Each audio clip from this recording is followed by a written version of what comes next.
For 17 months, Walter Brennan approved strange classified ads in his small-town newspaper without realizing they were coded messages helping Soviet spies steal American secrets. By the time he made the phone call that would change everything, those innocent-looking ads had already helped a hidden enemy operating right under his nose, someone he saw every single day. Walter Brennan was 43 years old in the spring of 1958, editor and publisher of the Riverside Gazette in a Pennsylvania town of 8,000 people. His office occupied the second floor of a brick building on Main Street, above Keller's hardware store, with windows that looked out on the courthouse square. He had inherited the newspaper from his father in 1946 and had run it the same way for 12 years. Local news, high school sports, obituaries, church announcements, and classified advertisements that people brought in on handwritten index cards. The Gazette was printed twice weekly and delivered to subscribers by teenage boys on bicycles. It was the kind of small operation that barely turned a profit, but sustained itself through local loyalty and the absence of competition. Walter lived alone in a white frame house, 3 blocks from the newspaper office. His wife Margaret had died in 1954 from complications of pneumonia, leaving him with routines that filled the hours but never quite filled the emptiness. Breakfast at Betty's diner most mornings, coffee black, eggs over easy, toast with butter. The same booth by the window where he could watch Main Street wake up. Work until 6 in the evening, sometimes later on Tuesdays when the paper went to press. Dinner alone, usually something simple heated from a can. Reading until sleep came, books from the town library that he returned every Thursday. Riverside was a company town built around the Allegheny Machine Works, which manufactured precision components for industrial equipment.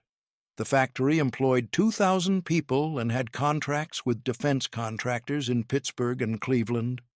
Most families in town had at least one person working at the plant. The whistles marked the rhythm of the day, 7 in the morning, noon, and 5 in the evening. You could set your watch by them. The town was predictable in ways Walter found comforting after Margaret's death. The same people attended the same churches, shopped at the same stores, complained about the same local politics at the barber shop. Crime was minimal, gossip abundant. Everyone knew everyone else's business, or thought they did. It was the kind of place where doors stayed unlocked and children played outside until dark without supervision. Walter had grown up in Riverside, left briefly for college in Pittsburgh, then returned to work at his father's paper. He knew every street, every family, every story that mattered in the daily life of the town. His father had taught him that a newspaper editor's job was to record the community's life honestly and fairly, births and deaths, victories and defeats, celebrations and sorrows, the ordinary texture of small-town America. Walter took that responsibility seriously. He proofread every line that went into the Gazette, checked facts carefully, maintained relationships with sources at the courthouse, the police station, the school board. It was not exciting work. No major scandals, no national headlines, nothing that would ever make him famous. But it was steady and honest, and connected him to the place he called home. In the spring of 1958, Walter's life was as predictable as the town around him. He had no reason to think that would change. He had no reason to suspect that his newspaper was about to become part of something much larger and more dangerous than the high school sports scores and church socials. In March of 1958, a man named Klaus Richter moved into the house on Elm Street that had stood vacant for 8 months after old Mrs. Henderson died. He introduced himself around town as a retired chemist from Philadelphia who wanted quiet and clean air after decades of city life. Richter was perhaps 55, with graying hair combed carefully back, wire-rimmed glasses, and the formal manners of someone educated in Europe. He spoke English with a slight German accent that he explained was from childhood spent in Bavaria before his family emigrated in the 1920s. He moved into the two-story Victorian with minimal furniture, a few suitcases and boxes of books. Neighbors watched with curiosity as he settled in, wondering about this sophisticated stranger choosing their small town for retirement. Richter wasted no time integrating himself into community life. He joined the Rotary Club in April, attending the weekly luncheons at the Riverside Hotel and participating in discussions about local business and civic improvements. He attended St. Paul's Lutheran Church on Sundays, sitting in the back pew and singing hymns in a pleasant baritone. After services, he lingered for coffee in the fellowship hall, making polite conversation with other parishioners. He ate breakfast most mornings at Betty's Diner, where he sat at the counter reading the Pittsburgh Post-Gazette and occasionally the New York Times when he could get it. The regulars found him pleasant but somewhat reserved, friendly without being overly familiar. Betty herself liked him. He tipped well, never complained, and always thanked her by name. He asked about her children, remembered details from previous conversations, showed the kind of genuine interest that made people feel valued. At the hardware store, he purchased gardening supplies and began working on Mrs. Henderson's neglected flower beds. At the library, he checked out books on local history and current events. At the grocery store, he shopped efficiently, his cart filled with simple staples. Walter Brennan met him in May at a Rotary luncheon. They sat at the same table during the meal, and Richter asked intelligent questions about the newspaper business. How large was the circulation? What kind of advertising did Walter run? How did a small-town paper survive in the age of television? Walter found himself enjoying the conversation. Richter listened attentively, seemed genuinely interested, and mentioned he had once written technical articles for chemistry journals. He understood the challenges of publishing, the economics of printing, the relationship between editorial content and advertising revenue. They talked for nearly an hour after the luncheon ended. Richter asked about Walter's background, his family, his life in Riverside. He was curious about everything in the way newcomers often are, trying to understand the community he had joined. Before they parted, Richter mentioned he might want to place some classified advertisements in the Gazette. He was looking for certain items, equipment from his chemistry days, things that might be difficult to find in stores, but that someone in the area might have stored in an attic or basement. Walter said he would be happy to help, that classified ads were simple to place, and that the rates were reasonable. Just come by the office any time with what you want to say. Richter thanked him warmly. He seemed pleased to have made a friend, pleased to be welcomed into the town's social fabric. As Walter walked back to the newspaper office that afternoon, he thought about how nice it was that Riverside attracted quality people like Dr. Richter. He had no reason to think otherwise.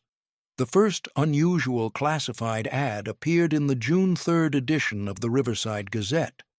Walter remembered it later because he had hesitated before running it, uncertain what it meant but unable to find any reason to refuse. The ad read, "Wanted, pre-war microscope, German manufacture, high magnification, must have original case and accessories.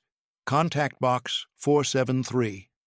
The wording struck Walter as oddly specific. Most classified ads in the Gazette were simple. Wanted, used refrigerator. For sale, 1950 Ford pickup. Lost, black and white cat answers to mittens. But this ad was different. It had technical requirements, specific origins, a precision that seemed unusual for a small-town classified section. Still, there was nothing actually wrong with it. People wanted what they wanted. The payment came in cash, left in an envelope at the front desk downstairs with exact change, and the ad text written in careful block letters. No name was given, just the box number for responses. Walter assigned the box number, ran the ad and thought little more about it. If someone wanted a specific microscope, that was their business. The Gazette's job was to facilitate connections, not question motivations. 3 weeks later, another unusual ad appeared. Wanted surveying equipment pre-1945 must include original manuals, willing to pay top dollar. Contact box. 481. Again, the payment was cash in an envelope. Again, the handwriting was careful block letters. Again, the specificity seemed unusual but not necessarily suspicious. Walter noticed the pattern only because he personally reviewed every classified ad before it ran. That was his habit, his way of maintaining quality control, of knowing everything that appeared under the Gazette's masthead. In July, a third ad ran. For sale, technical manuals, various industrial equipment, 1940s vintage, complete sets preferred. Contact box 497. This one reversed the previous pattern. Instead of wanted, it was for sale. But the same careful handwriting, the same cash payment, the same odd specificity about dates and completeness. Walter pulled the 3 ads from his files and laid them on his desk. Looking at them together, something felt wrong. He could not articulate exactly what bothered him, but his journalist's instinct, developed over 17 years of newspaper work, was sending signals he could not ignore. The ads seemed to be about old equipment and manuals, nothing obviously illegal, nothing explicitly suspicious. But the precision of the language, the focus on pre-war or 1940s vintage items, the lack of any personal contact information beyond box numbers, all of it felt somehow off. He thought about Dr. Richter, who had mentioned wanting to place classified ads for chemistry equipment. He pulled the payment envelopes from the file. The handwriting did not match Richter's signature on the Rotary Club guest book that Walter had seen, but that meant nothing necessarily. People could use different handwriting styles.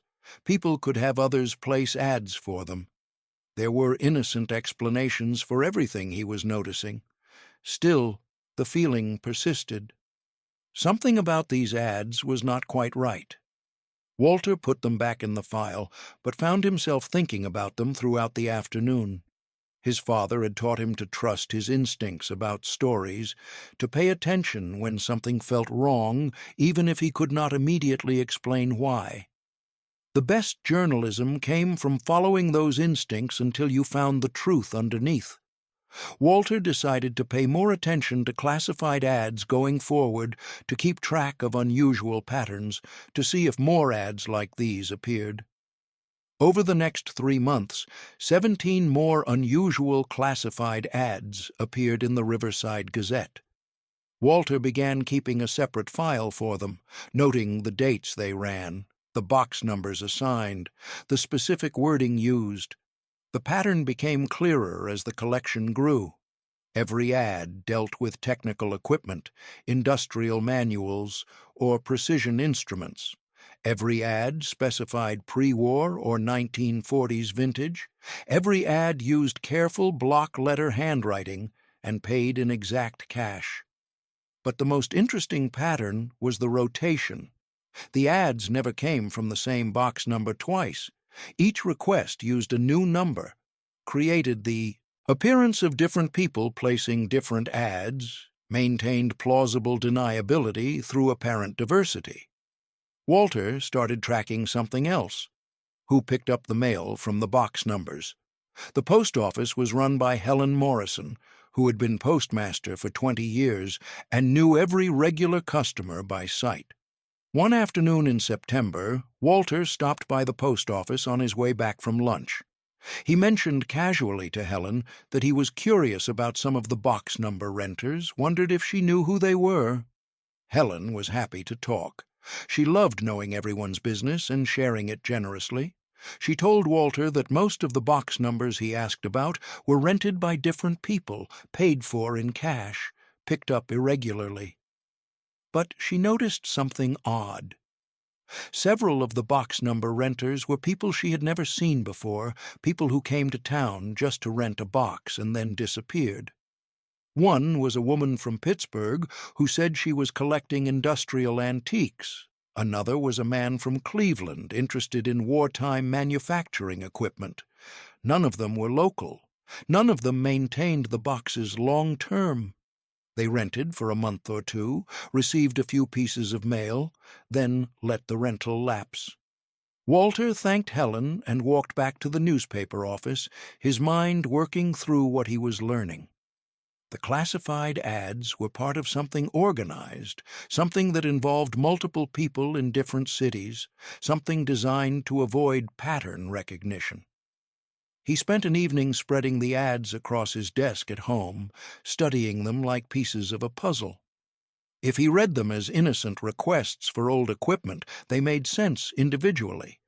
But taken together, they formed something else.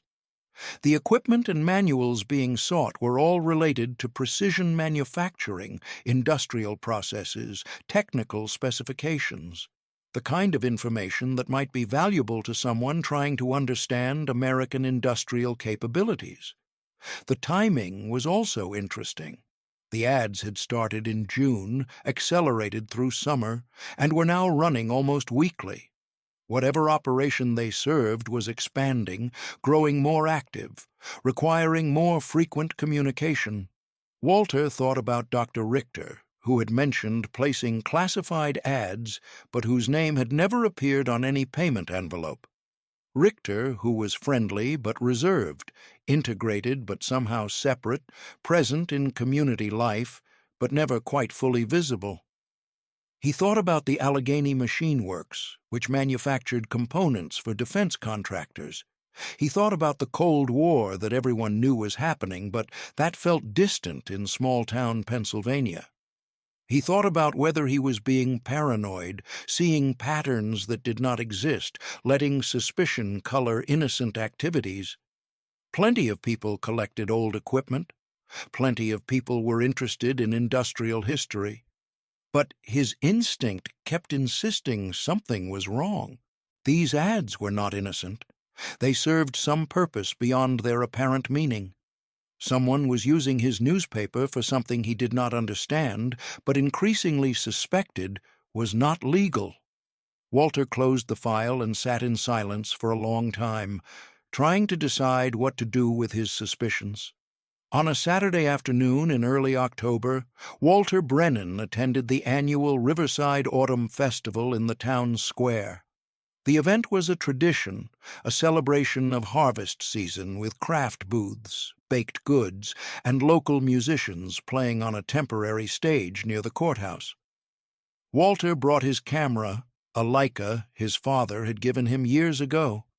He photographed events for the Gazette, documenting community life for the next edition. Children playing games, families eating funnel cakes, the mayor giving a speech nobody really listened to. He was photographing the scene near the old mill at the edge of the festival grounds when he noticed Dr. Richter walking along the creek path. Nothing unusual about that. Many people used the festival as an excuse to enjoy the pleasant autumn weather. But something about Richter's movement caught Walter's attention. The way he paused at the mill foundation, looked around quickly, then reached behind a loose brick in the wall. Walter lowered his camera and watched from 50 yards away. Richter's hand disappeared behind the brick for just a moment, then withdrew. He examined something small in his palm, too distant for Walter to see clearly, then slipped it into his coat pocket. Richter glanced around once more, then walked back toward the festival as if nothing had happened. The entire interaction lasted perhaps 30 seconds. Someone not paying attention would have missed it completely. Walter waited 20 minutes, photographing other festival scenes, maintaining the appearance of ordinary newspaper work. His heart was beating faster than usual. His hands felt slightly unsteady holding the camera. When enough time had passed, he walked casually toward the mill. The foundation was old stone, part of a structure that had ground grain in the 1800s before being abandoned. Kids played around it sometimes. Lovers carved initials in the wood beams that remained. Walter examined the wall where Richter had paused. Several bricks were loose with age, gaps showing where mortar had crumbled. He reached carefully behind one brick and felt empty space. Behind another, his fingers touched something. He pulled out a small metal film canister, the kind used for 35mm photography. It was sealed with tape, surprisingly heavy for its size. Walter's hands were shaking now. He knew what this was. He had read enough spy novels, seen enough movies. This was a dead drop, a hiding place for messages or materials, a way for people to exchange information without meeting directly. He stood holding the canister for several long seconds, trying to think clearly. If he opened it, he would be interfering with something, possibly destroying evidence, definitely crossing a line from suspicion into action. If he left it, whoever was supposed to retrieve it would find it gone, would know their operation had been compromised, would disappear before anyone could investigate. If he reported it, he might be starting something he could not stop, accusing a respected community member based on circumstantial observation, potentially embarrassing himself if there was an innocent explanation. Walter looked around the mill foundation. The festival noise was distant. No one was watching. He was alone with his discovery and his decision. He put the canister back exactly where he had found it, behind the brick, hidden in shadow. He memorized the location precisely. Then he walked back to the festival and finished photographing the event with hands that took 20 minutes to stop trembling. That evening, Walter sat in his living room and stared at the telephone on the side table. He had the number for the FBI field office in Pittsburgh written on a piece of paper that he turned over and over in his fingers. Walter spent 3 days wrestling with his decision. He went to work, edited articles, approved layouts, maintained his normal routine while his mind circled endlessly around what he had seen at the mill. On one hand, he might be completely wrong. Richter could have been retrieving something innocent, something personal, something that had nothing to do with espionage or classified advertisements or Soviet intelligence. On the other hand, everything he had observed and documented over 4 months pointed toward something wrong. The unusual classified ads, the rotating box numbers, the cash payments, the dead drop at the mill. Individually innocent, collectively suspicious. His wife, Margaret, had always told him he worried too much about things he could not control. She had balanced his tendency toward anxiety with practical common sense, had helped him distinguish between real problems and imagined ones. But Margaret was gone, and Walter was alone with his suspicions and his civic responsibility and his fear of being wrong. On Tuesday evening, October 7th, 1958, Walter picked up the telephone and dialed the number for the FBI field office in Pittsburgh. His hands were steady, but his stomach felt tight with nervousness. A man answered on the 3rd ring. Walter identified himself as the editor of the Riverside Gazette and said he wanted to report something that might be related to national security. There was a pause. Then the man asked Walter to hold while he transferred the call to the appropriate department.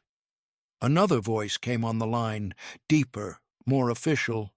"Special Agent Morrison," he said. What exactly did Walter want to report? Walter explained as clearly as he could. The classified advertisements with unusual patterns, the dead drop at the old mill, Dr. Klaus Richter and his integration into the community, the way everything seemed innocent on the surface but suspicious when viewed together. Morrison listened without interrupting. When Walter finished, there was silence for several seconds. Then Morrison asked specific questions. How long had the ads been running? How many were there? What exactly had Walter seen at the mill? Had he touched anything? Had he told anyone else? Walter answered everything honestly. He had not touched the canister. He had told no one. He had documentation of every classified ad going back to June. Morrison said he appreciated Walter's call and asked if he would be willing to meet in person to discuss this further. He said an agent could come to Riverside tomorrow afternoon, somewhere discreet, somewhere they could talk without attracting attention. Walter suggested his house, 3 blocks from the newspaper office, private, ordinary. Nobody would think anything of someone visiting the editor at home. Morrison agreed. 2 agents would arrive at 3 o'clock the next day. Walter should have all his documentation ready, should not discuss this with anyone, should continue his normal routine until they arrived. After hanging up, Walter sat in silence for a long time. He had crossed a line, set something in motion that he could not take back. If he was wrong, he had just wasted FBI resources investigating a harmless retired chemist. If he was right, he had just stepped into something much larger than small-town journalism. He did not sleep well that night. He kept thinking about Richter at Rotary Club meetings, friendly and engaged. Richter at the diner, reading his newspaper over coffee. Richter in church, singing hymns in his pleasant baritone. He thought about how easy it was to hide in plain sight, to be exactly what people expected to see, to use their assumptions as camouflage. Special Agent Morrison arrived at Walter's house at 3 o'clock exactly on Wednesday afternoon. He was accompanied by a younger agent who introduced himself as Special Agent Davis. They wore dark suits and carried briefcases, looking official, but not obviously federal law enforcement. Walter invited them inside and offered coffee, which they accepted. They sat in his living room, Morrison on the sofa, Davis in the armchair, Walter perched nervously on the edge of his rocking chair. Morrison got straight to business. He asked Walter to walk through everything again, more slowly this time, with more detail. Walter described the classified ads pattern, showed them his documentation file, explained the dead drop discovery at the mill. Davis took notes in a small leather notebook while Morrison listened intently. When Walter finished, Morrison was quiet for a moment, studying the classified ads laid out on the coffee table. Then he said something that changed everything. The FBI had been monitoring a pattern of information leaks from defense contractors in western Pennsylvania and eastern Ohio. Technical specifications, manufacturing processes, industrial capabilities. Nothing catastrophic individually, but taken together, valuable intelligence about American industrial capacity. The investigation had been ongoing for 8 months without significant progress. They knew information was being collected and transmitted, but had not identified the mechanism. The classified ad pattern Walter had documented might be exactly what they had been looking for. Morrison explained how it could work. The ads were coded messages, coordinates, or timing information disguised as innocent requests for old equipment. Someone would place an ad with specific wording that meant something different to trained readers. Others would respond through the box numbers, setting up meetings or exchanges. The dead drop at the mill was consistent with standard Soviet intelligence tradecraft, simple, low-tech, difficult to detect without direct observation. Perfect for a small town where electronic surveillance would be impractical and obvious. Davis asked about Dr. Richter specifically. What did Walter know about his background, his daily routine, his social connections, his activities in town? Walter told them everything. The house on Elm Street, the Rotary Club membership, the church attendance, the breakfast routine at Betty's Diner, Richter's integration into community life, his friendly but reserved manner, his apparent retirement from chemistry work in Philadelphia.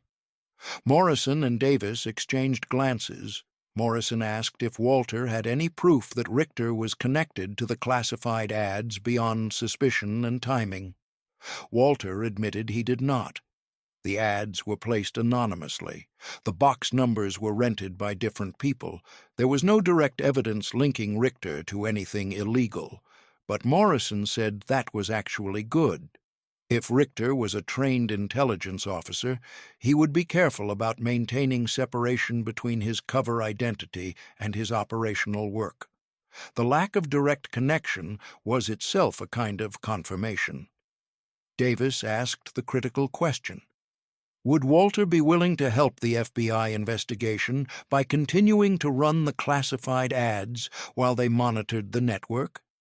It would require Walter to maintain complete secrecy, to act normally around Richter, to essentially become an informant in his own hometown.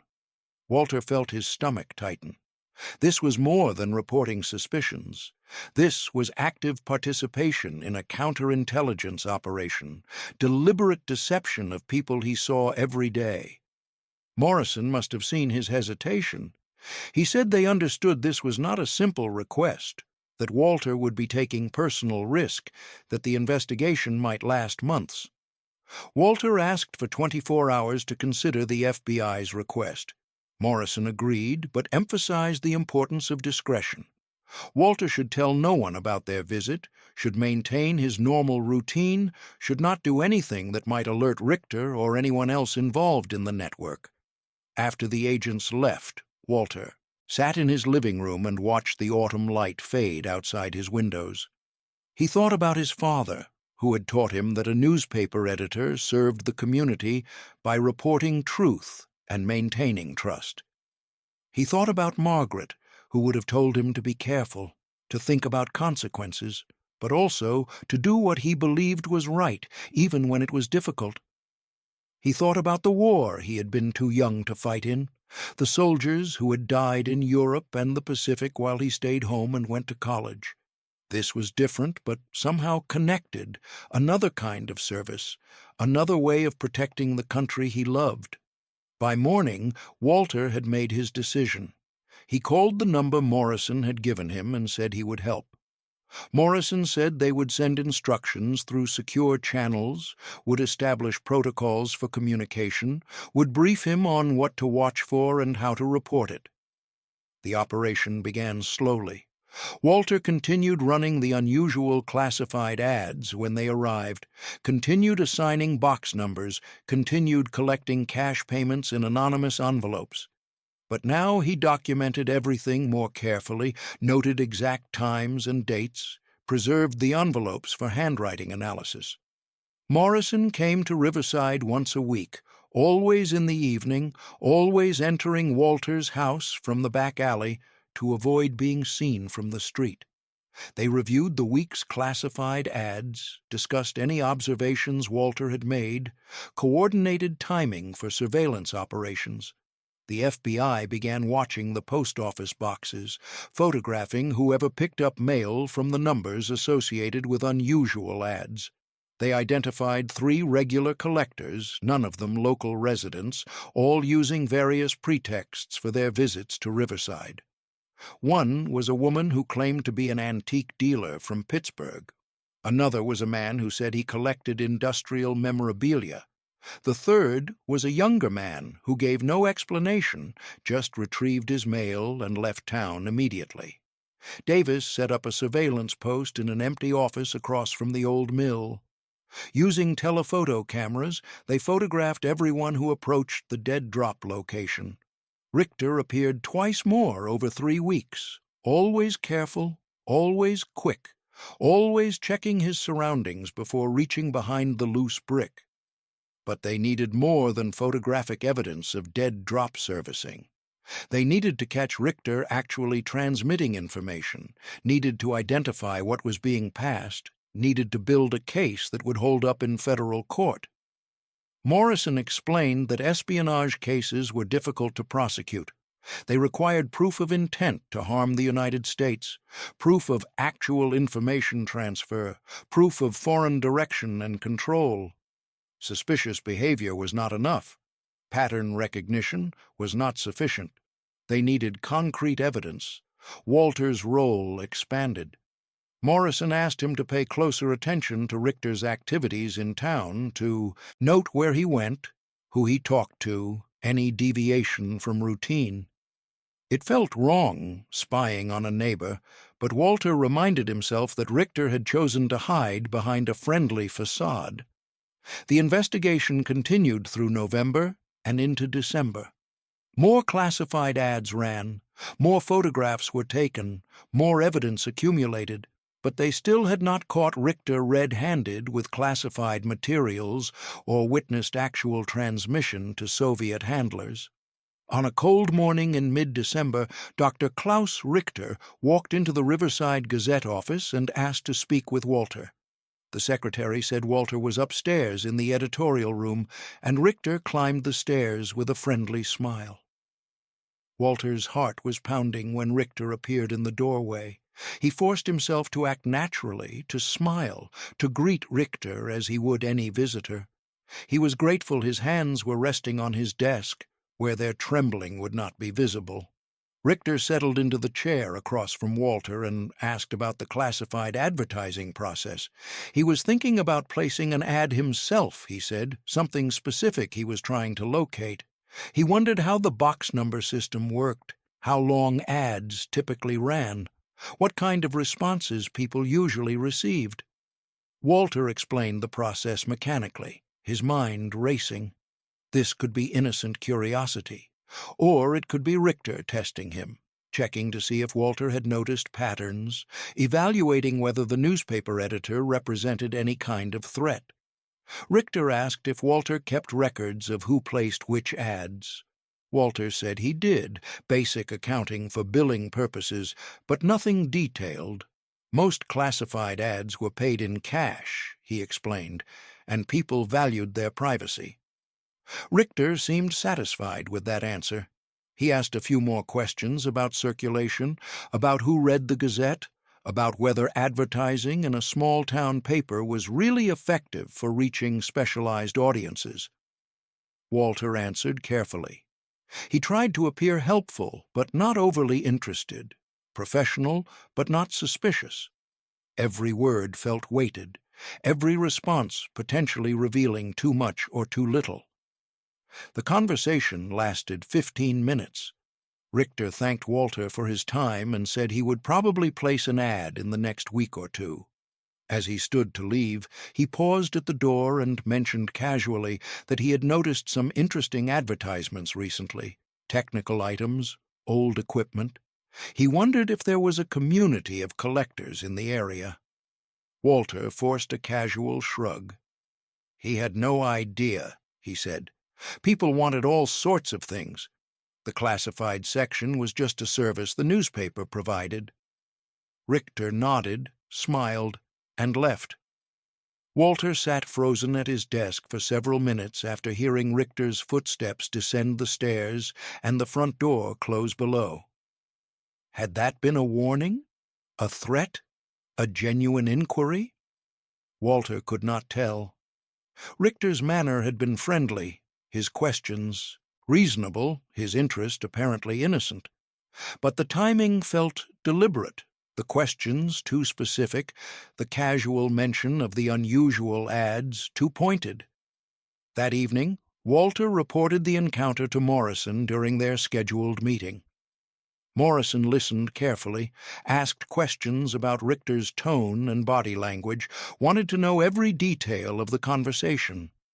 Morrison said the visit was significant.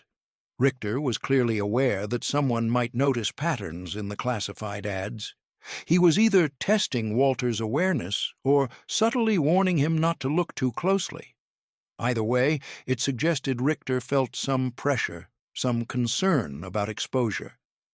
Davis suggested they accelerate the investigation timeline. If Richter was becoming cautious, they might lose their opportunity to catch him in the act. They needed to force a move, create a situation where Richter would have to take risks. Morrison proposed a plan. Walter would run a carefully crafted classified ad, something that appeared to be from within the network but was actually FBI bait.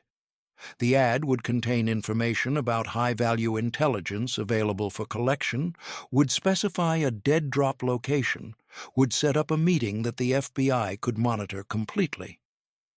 Walter felt his anxiety increase. This was moving from passive observation to active operation, from reporting what he saw to deliberately deceiving a suspected spy. The FBI spent 3 days crafting the classified ad that would serve as bait. They consulted with cryptography specialists and Soviet intelligence experts to ensure the wording would appear authentic to trained handlers while containing information that only someone with genuine access could know. The ad read, "For sale, technical reference library, precision manufacturing processes, 1943 through 1949, complete documentation, serious inquiries only, Box 528. To an ordinary reader, it was another classified ad for old industrial materials. To someone trained in Soviet intelligence tradecraft, it was a signal that valuable information was available, that someone with access to wartime and post-war manufacturing secrets wanted to make contact. The ad ran in the December 23rd edition of the Riverside Gazette. Walter approved it himself, placed it in the classified section, felt a strange mixture of fear and determination as the newspaper went to press. Morrison established surveillance at the post office, watching Box 528 continuously. Additional agents rotated through Riverside, staying at a motel outside town, maintaining low visibility while monitoring the operation. 2 days after the ad appeared, someone rented Box 528. The renter was a man in his 30s who gave his name as Robert Miller and paid cash for 1 month. He listed an address in Cleveland and said he was visiting family in the area for the holidays. Surveillance photographed Miller extensively. The FBI ran his description and the Cleveland address through their files. The address was false. No family in Riverside matched anyone connected to Miller. He was likely a cutout, someone used by the network to maintain separation between operators and intelligence officers. 3 days later, Miller returned to the post office and checked Box 528. It contained a single letter placed there by FBI agents, written in carefully coded language that provided instructions for a dead drop exchange at the old mill on January 2nd. The FBI watched Miller open the letter, read it quickly, then leave the post office and drive directly out of town. His car was followed to Pittsburgh, where he entered the Soviet consulate building and remained inside for 40 minutes. Morrison called Walter that evening with the news. The bait had worked. The network had taken the lure. Now they just needed to see who showed up at the dead drop on January 2nd to retrieve what they believed was valuable intelligence material. The FBI prepared for the operation. Additional agents arrived in Riverside quietly, staying away from downtown, positioning themselves around the old mill without being obvious. Technical specialists set up cameras and recording equipment hidden in the mill structure. Walter was told to stay away from the area completely on January 2nd. His role was finished. He had helped identify the network, had facilitated the bait operation, had done everything asked of him. Now it was time for the FBI to finish the investigation without risking his exposure, but Walter could not stay away. On the afternoon of January 2nd, he walked to the edge of the festival grounds carrying his camera, ostensibly taking winter photographs for the newspaper. He positioned himself where he could see the old mill in the distance. At 3:15, a figure approached the mill from the creek path. Even from 200 yards away, Walter recognized the careful walk, the gray hair, the wire-rimmed glasses. Dr. Klaus Richter was servicing the dead drop, reaching behind the loose brick, retrieving the package the FBI had left. Richter never made it back to the creek path. 8 FBI agents emerged from concealment, weapons drawn, surrounding him completely. Walter watched through his camera's telephoto lens as Richter raised his hands slowly, as agents handcuffed him, as his expression shifted from shock to resignation. The FBI searched Klaus Richter's house on Elm Street for 11 hours. They found a shortwave radio hidden in the basement, a Minox camera concealed in a hollowed book, cipher materials taped behind heating ducts, and microfilm containing photographs of industrial specifications from the Allegheny Machine Works. They also found Richter's real identification documents hidden in a false bottom of his dresser drawer. He was not a retired chemist from Philadelphia. He was Yuri Konstantinovich Volkov, a KGB officer who had entered the United States in 1956 using forged papers and had been operating under deep cover for 2 years.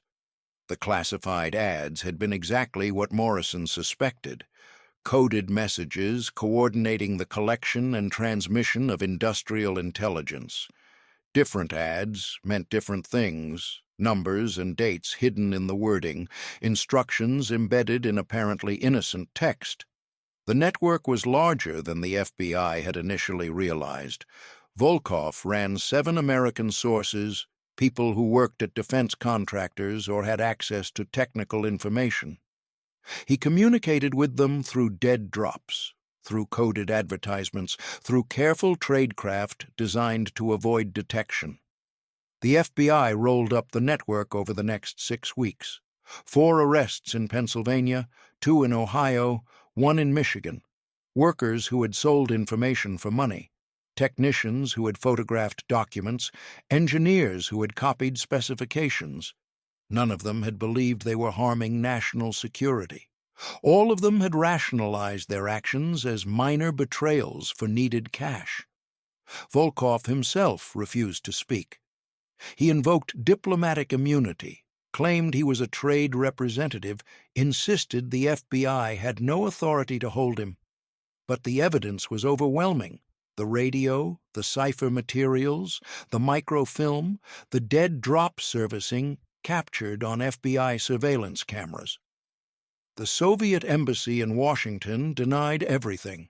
They claimed no knowledge of anyone named Volkov, insisted Richter was exactly who he said he was, threatened diplomatic consequences if an innocent man was not released immediately. The State Department negotiated quietly. Volkov would be tried and convicted in federal court. Then, after sufficient time to make the point, he would be exchanged for an American prisoner held in the Soviet Union. Everyone understood the game. Everyone played their role. Walter's name never appeared in any public documents. The FBI protected his identity carefully, describing him only as a confidential source who had noticed suspicious patterns and reported them appropriately. Newspaper stories focused on the FBI's investigation, the arrests, the network's activities. In Riverside, people were shocked. Dr. Richter had seemed so normal, so friendly, so genuinely interested in their small town. How could they have been so completely fooled? How could a Soviet spy have walked among them for 2 years without anyone suspecting? The Rotary Club quietly removed his name from membership rolls. St. Paul's Lutheran Church said prayers for wisdom and discernment. Betty's Diner stopped setting aside the counter stool where Richter had sat most mornings. Walter went back to his normal routine: editing articles, approving layouts, attending community events. He said nothing about his role, deflected questions when people asked if he had noticed anything strange about Richter. Morrison visited one final time in March of 1959. He thanked Walter personally for his service, said the investigation could not have succeeded without his careful observation and his willingness to help despite personal risk. He presented Walter with a letter of commendation signed by the director of the FBI. Walter put it in a drawer and never showed it to anyone. Some stories, Morrison said, were better left untold. Walter Brennan lived another 23 years after the Volkov arrest. He continued editing the Riverside Gazette until 1976, when he sold the newspaper to a regional chain and retired at the age of 61. He never told anyone the complete story. Not his friends at the Rotary Club, not the congregation at his church, not the young reporters who worked at the Gazette and asked about his most interesting cases. He had promised the FBI he would keep the operational details confidential, and he kept that promise until his death. The letter of commendation remained in his desk drawer, unframed, unmentioned. Sometimes Walter took it out and read it late at night when he could not sleep. It reminded him that ordinary people in ordinary places sometimes had to make difficult choices. He thought often about how close Riverside had come to never discovering the network. If he had ignored the unusual classified ads, dismissed his instincts as paranoia, convinced himself that everything was innocent, if he had been less observant or less willing to trust his judgment. The Cold War continued for decades after Volkov's arrest. Other spies were caught, other networks were rolled up, other Americans betrayed their country for money or ideology or complex personal reasons. The struggle between intelligence services played out in shadows, in small towns and large cities, invisible to most people going about their daily lives. Walter understood that his contribution had been modest. He had noticed patterns, made a phone call, cooperated with an investigation. He had not infiltrated the Soviet Union or stolen military secrets or done anything dramatic. But he also understood that the accumulated weight of modest contributions mattered. Democracy was defended not just by heroes, but by ordinary citizens who paid attention, who trusted their instincts, who acted when action was necessary. The Riverside Gazette continued under new ownership, printed twice weekly, delivered by teenage boys on bicycles. The classified section still ran ads for used furniture, lost pets, items wanted and items for sale. But the newspaper's new editors had been briefed quietly by the FBI about what had happened in 1958 and 1959. They watched for patterns, paid attention to unusual requests, understood that small-town newspapers could be exploited by adversaries who understood how to hide in plain sight. The old mill where Volkov had serviced dead drops eventually collapsed in a storm in 1967. The town cleared the debris but left the foundation, and it became a place where teenagers went to drink beer and carve initials, completely unaware of its history. Richter's house on Elm Street was sold to a young family in 1960. They knew nothing about the previous owner, painted over the walls, replaced the floors, made it their home without any knowledge of what had happened there. Time moved forward. The people who had known Dr. Richter died or moved away or forgot the details. Riverside changed, the Allegheny Machine Works eventually closing in the 1980s, the town struggling and adapting like thousands of other small American communities. Walter died in October of 1982, quietly at home, 3 months after his 77th birthday. The Riverside Gazette ran his obituary on the front page, describing his decades of service to the community, his commitment to honest journalism, his role in preserving local history. The obituary mentioned nothing about his contribution to national security. The FBI file remained classified. The story stayed secret.